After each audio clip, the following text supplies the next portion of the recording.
যেহেতু হচ্ছে একসাথে চলছি বা কিছু, তো পছন্দ হতেই পারে, স্বাভাবিক। তো আমার ভালো লাগছে যে হচ্ছে যদি আর্জেন্টিনা জিতে অবশ্যই আমি, কারণ আমাকে কেউ বিয়ে করতে চায় না, যেটা সত্যি। উনি আমাকে তাকাচ্ছে কেন? যেটা সত্য কথা, যেটা সত্য কথা যে হচ্ছে আসলে আমার কপালে কোনো ছেলে মানুষ নাই। তো যেখানে আমার আসলে হিরো আলমকে ভালো লেগেছে, যে হয়তো আমার লাইফে হিরো আলম ছাড়া আর কেউ আসবে না, এন্ট্রি নিতেও পারবে না। তো এটার জন্য আমি অ্যাটলিস্ট এটা করে রেখেছি একটা গেম, যে হচ্ছে যদি আর্জেন্টিনা জেতে তাহলে অবশ্যই আমি হিরো আলমকে বিয়ে করবো। কিন্তু আমার কপাল খারাপ, আসলেই আমার কপাল খারাপ, যা আর্জেন্টিনাও জিতলো না আর হিরো আলমকে। আমি মেয়েদেরকে ভালো লাগবে কেন? আমি তো পুরুষ না যে মেয়েদেরকে আমি পছন্দ করবো, কি কথাবার্তা।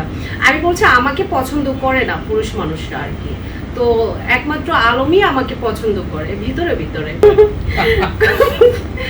কমতির বিষয়টা আমি বলতে পারছি না, বাট আমাকে পছন্দ করে না, ভালোবাসতে চায় না, আমাকে নিয়ে সংসার করতে চায় না, আমাকে আমার সাথে প্রেম করবে সেটাও চায় না। এই জন্য হচ্ছে আমি হিরো আলমকে বেছে নিচ্ছি। আর হিরো আলম বলছে তুই যদি কোনো ছেলে তোকে পছন্দই না করে বা বিয়ে না করে, আমি আছি তোমার জন্য। তো দ্যাটস ওয়াই এখন আমার কপাল আরো খারাপ হয়ে গেল। আমি ওর সাথে একটা গেম খেলেছি, আলম ভাইয়ের সাথে, হিরো আলমের সাথে, যে হচ্ছে আর্জেন্টিনা জিতলে আমি বিয়ে করব, কিন্তু আর্জেন্টিনা জিতলো না, আমাদের বিয়ে হলো। হ্যাঁ, তারা তো চা খেতে আসতো, আমাকে ভালোবাসতে তো আসতো না, দুধের চা খেতে আসতো, রং চা খেতে আসতো, ঠিক আছে। সো হ্যাঁ, না আমার এখানে রং চা ছিল, মানে মশলা চা ছিল, আর হচ্ছে মশলা দুধ চা ছিল, যেটা ইন্ডিয়া।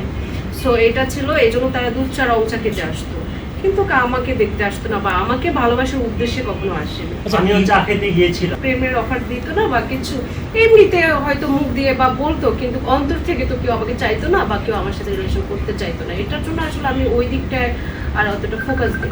বলেন না, স্কিপ কেন করছেন? প্লিজ কেন করছেন? No please. হ্যাঁ, এটা সত্য যে ছাত্রলীগের যারা আসতো, মানে যে ওরা সবাই আমার দোকানে আসতো, ওরা অন্য দোকানে বসতো না, আমার দুধে, আমার কেনা দুধের চা তারা খেতে আসতো, গরুর দুধের চা। আচ্ছা আচ্ছা।